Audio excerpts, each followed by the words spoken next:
topics and opinions expressed in the following show are solely those of the hosts and their guests and not those of W4CY Radio, its employees, or affiliates.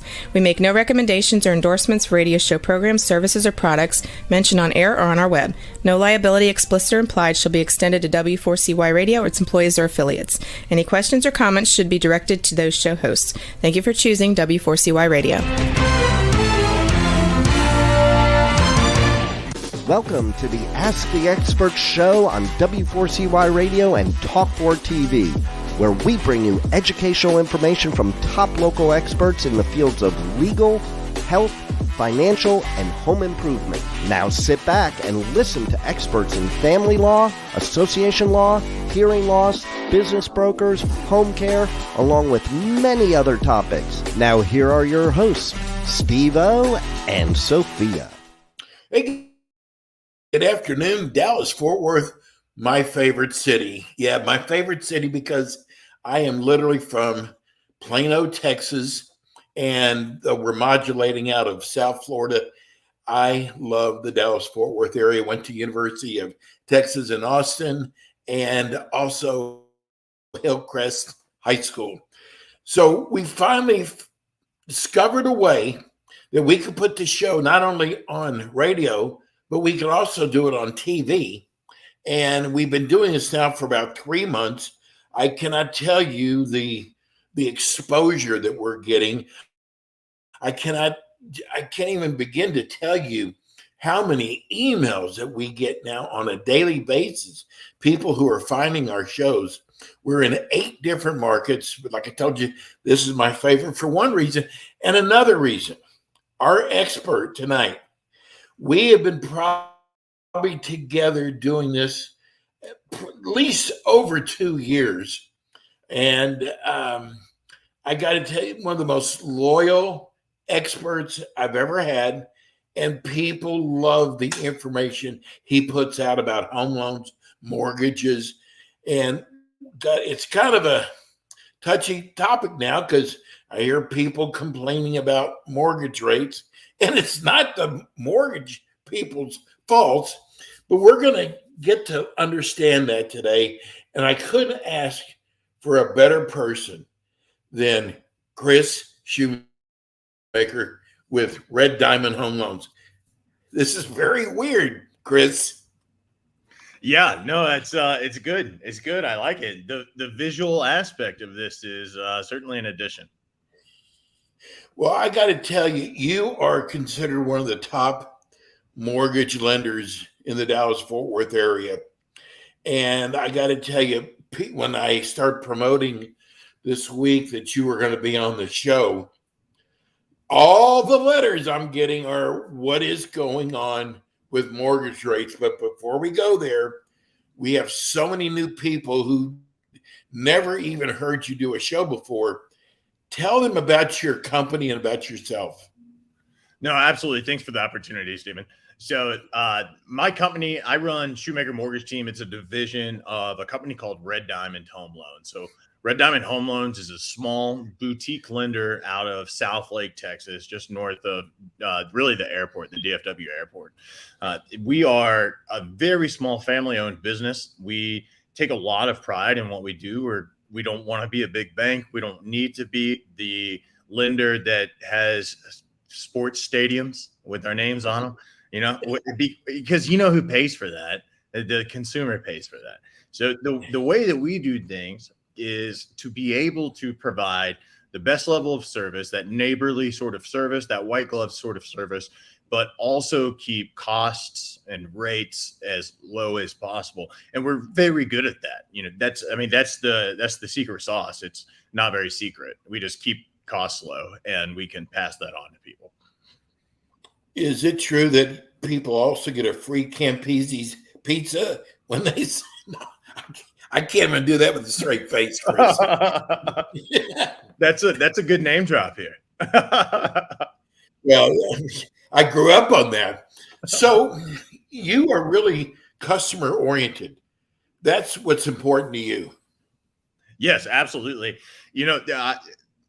This has been said by a lot of people in a lot of businesses. So this is nothing groundbreaking to say we want to be your neighbor, not a number. And that's really, we fulfilled that. We are your neighbors. And when we talk about transactions that we have, or we talk about clients that we have, we don't reference a file number. We say your name and we call you. You have our cell phone number. That's how we operate. And so you're absolutely right. It's like a grassroots level style of doing business, and people really appreciate it.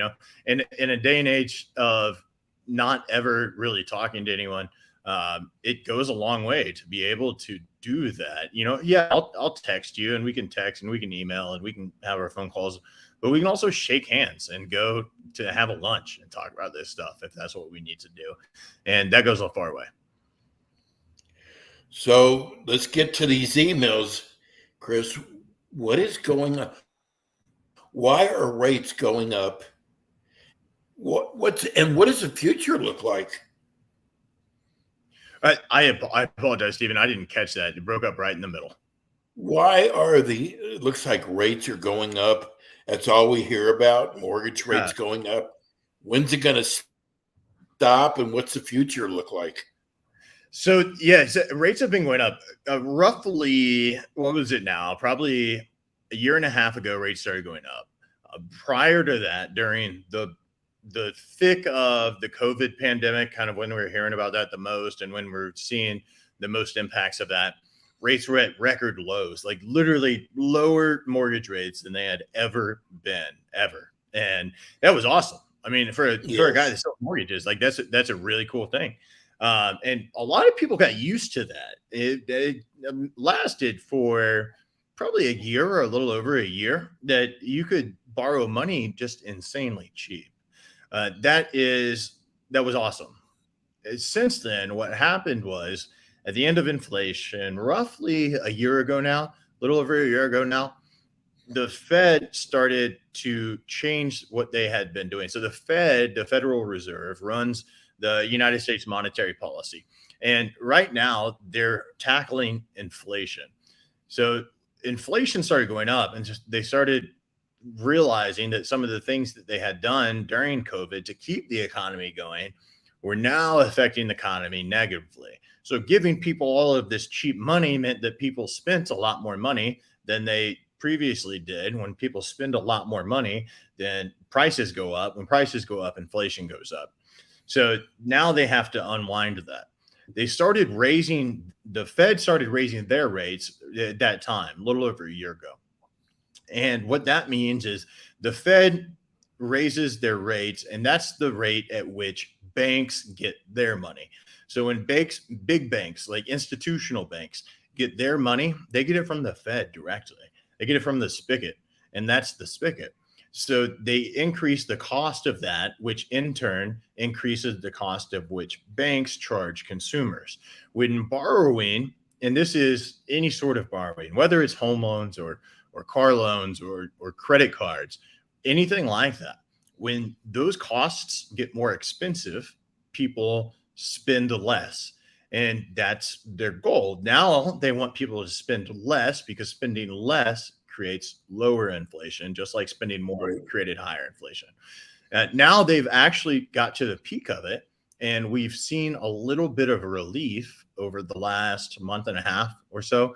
And rates peaked probably in January, and now are slowly heading back down, which is a really great for people. The market's pretty hot right now, so people are buying anyway, but it's good for them that the rates are going back down. Are there still a lot of first-time home buyers, Chris? Yeah, absolutely. It's been a challenge for first-time home buyers with higher rates. So with the rates being higher, it makes your mortgage payment more. If your mortgage payment is more, you can't afford as much as if your mortgage payment is low. So it's been very limiting to first-time home buyers.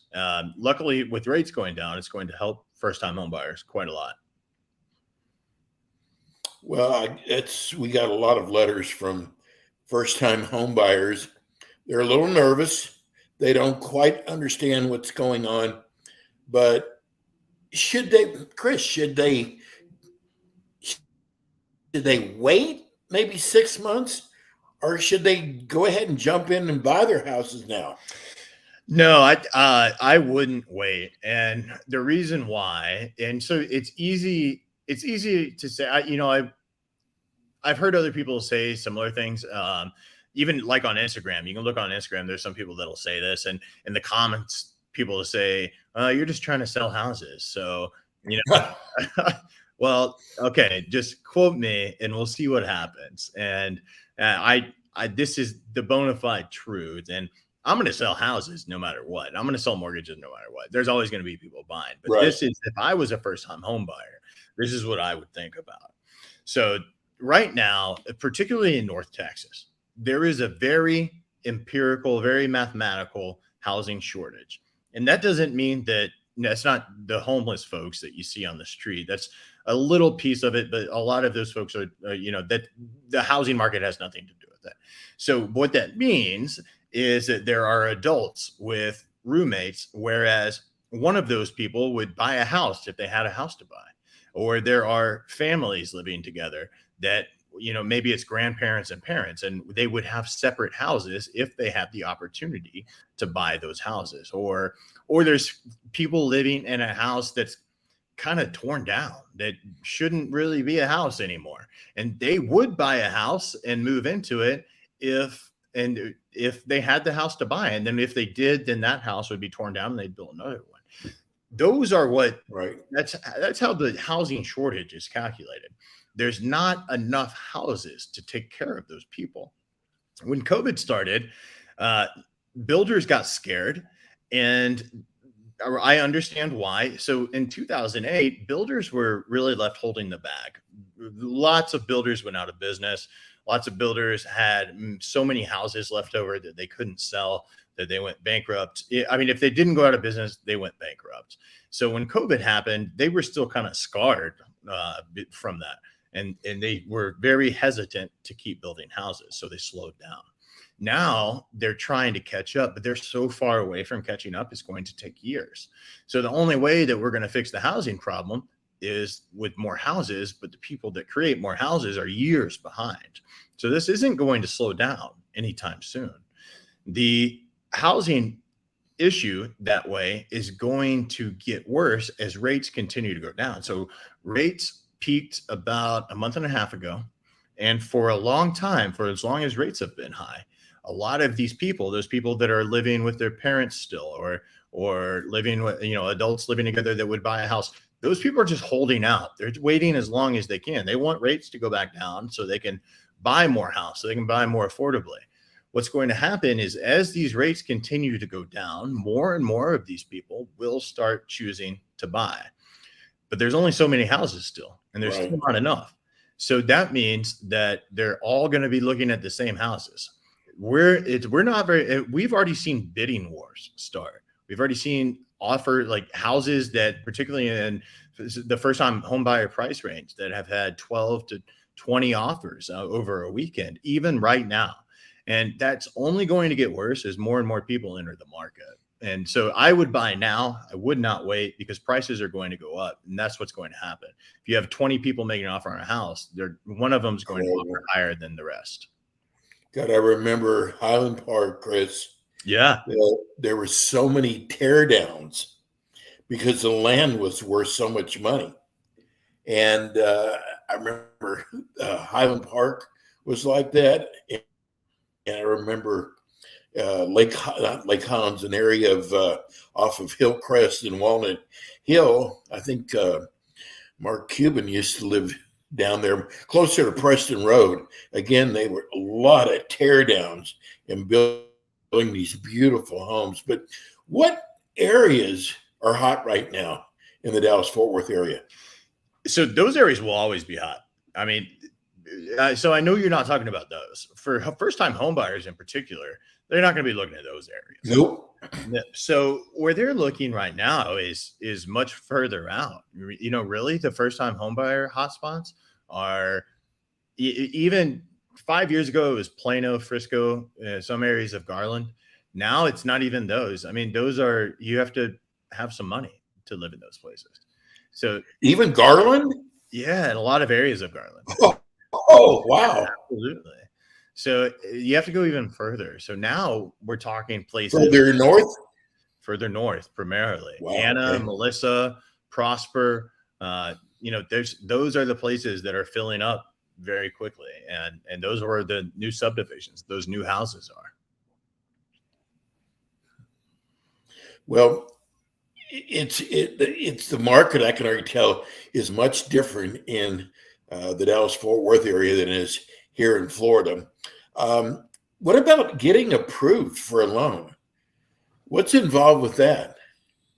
So it's easier than people think. I know that a lot of people, particularly first-time homebuyers who haven't gone through this process before, they don't know where to start, and it seems kind of daunting because there's a lot of talk about it, and there's not much talk about where to start.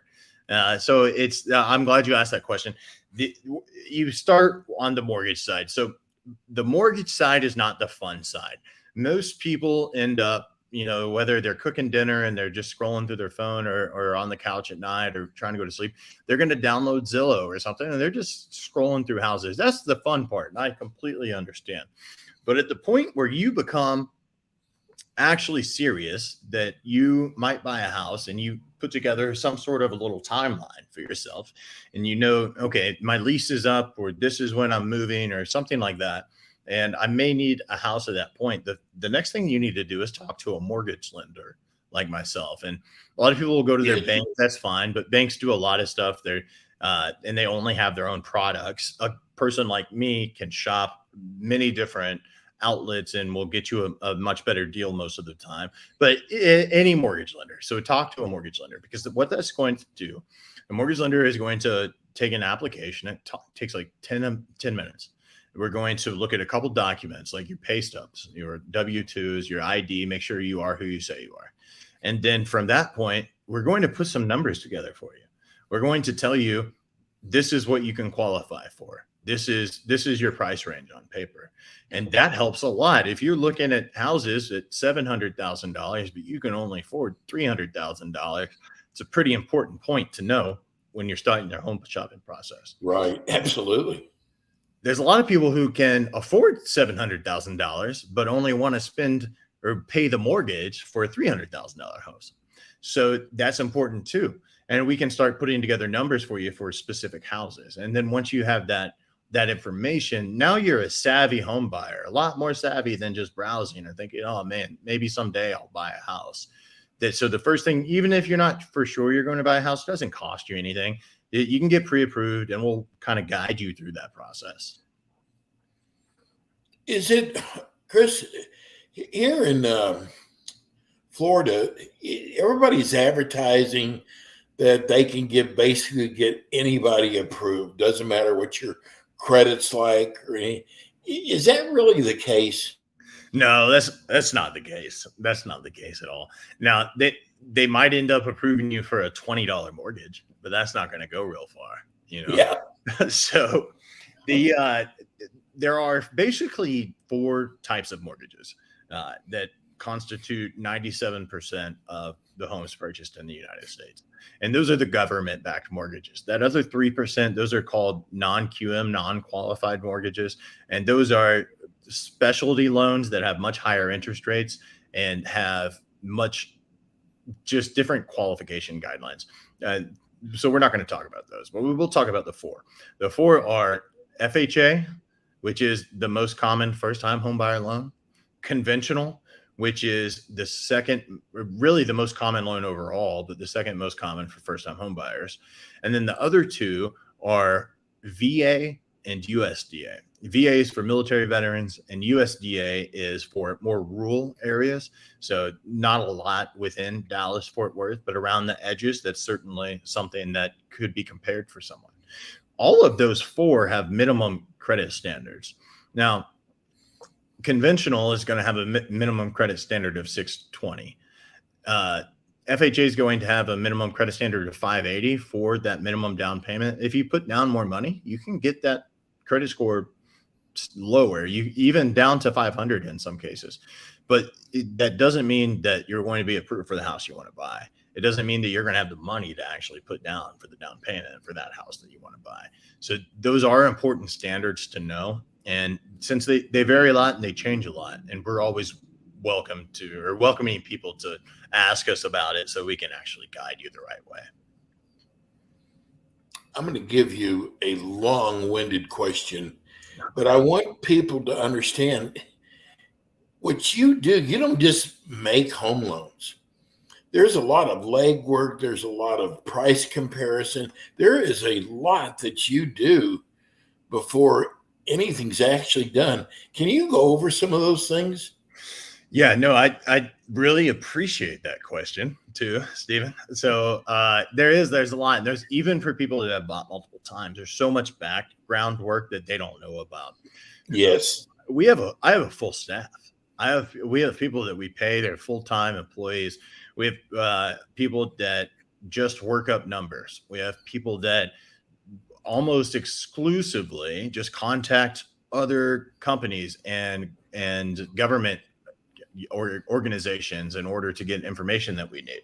We have a guy that just pretty much keeps up with the newest guidelines.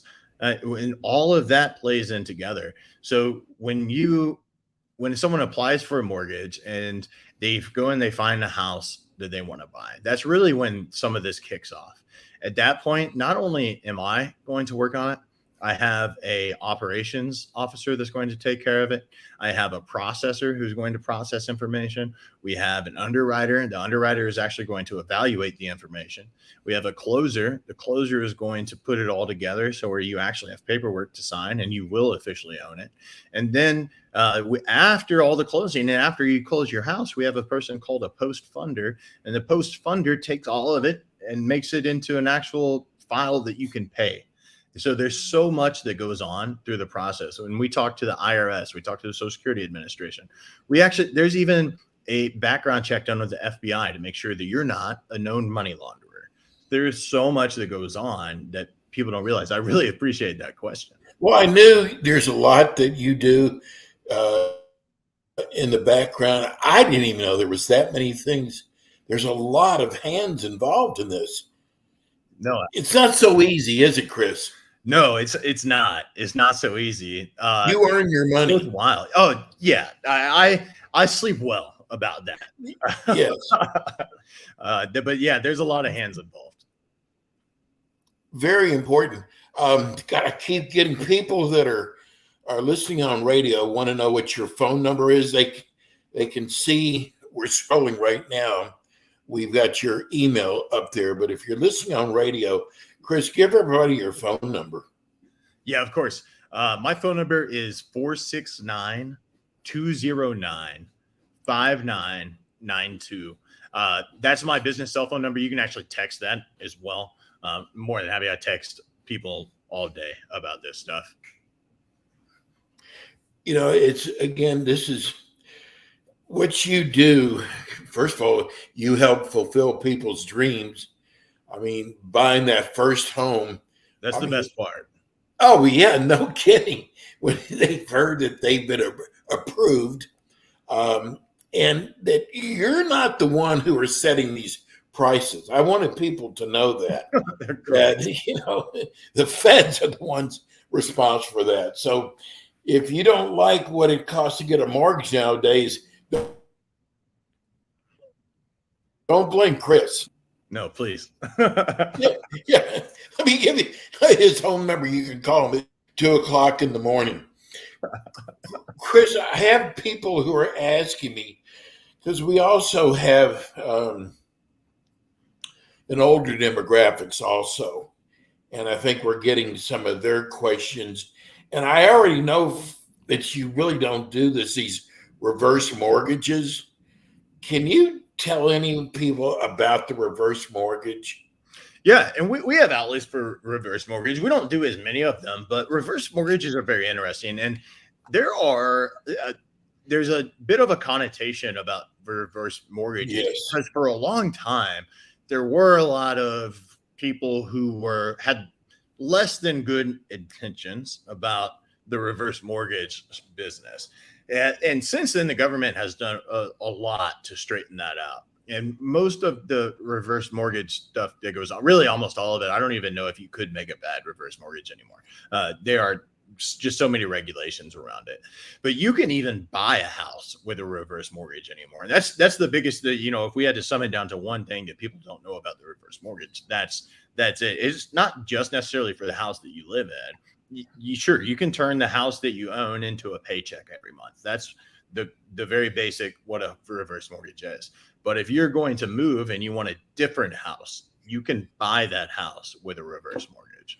And that is still a paycheck that comes to you. And it's a really powerful tool for folks who are retired and on a set income and don't think that they can buy a house, but they actually, they have equity in there. As we can roll some of that equity into the next one and turn it into a reverse mortgage house. I just got a text from somebody who I know they're a first-time home buyer because they say they are. They want to know what mortgage protection insurance is. They don't really understand it. Yeah, so mortgage protection insurance, after a person buys a house, they're going to get a lot of mail. And the mail is going to really blow up their mailbox. And they're just going to try to sold on everything. And one of these things is mortgage protection insurance. And mortgage protection insurance is not a bad thing. It's not something that everyone needs either. But mortgage protection insurance is, in simplicity, is a life insurance policy. So it's a life insurance policy that pays off your mortgage. God forbid something happens to you.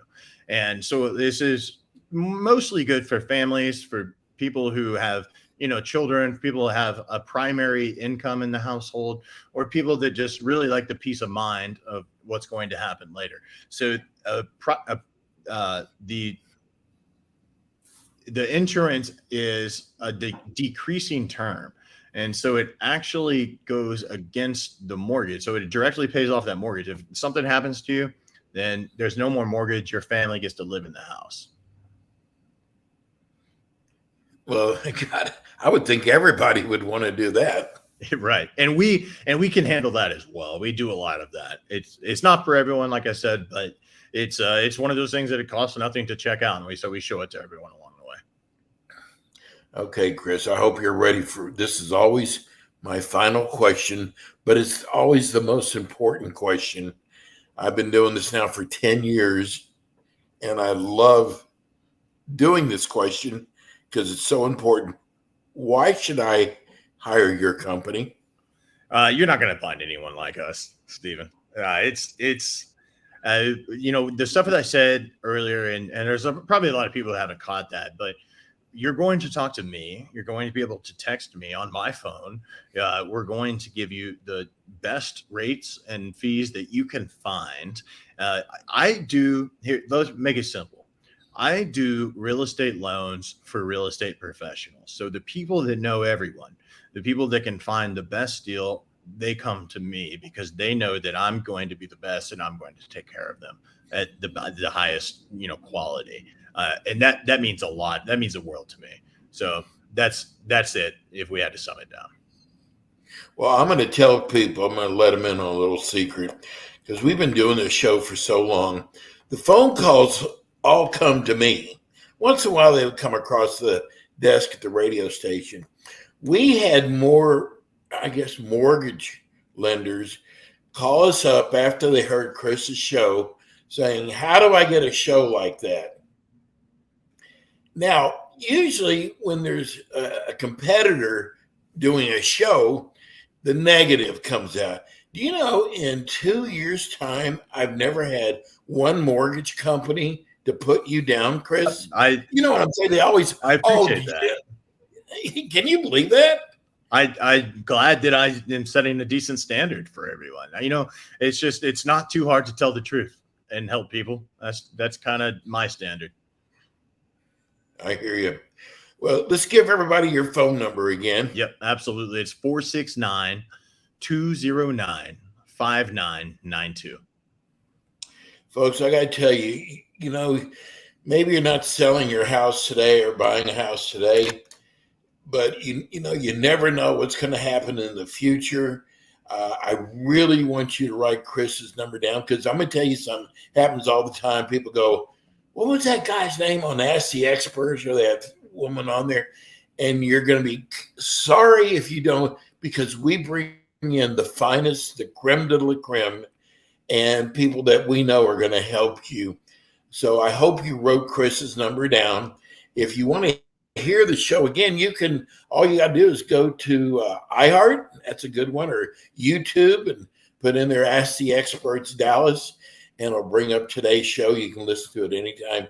Chris, you're the best. You're so easy to do a show with, and we will see you again soon.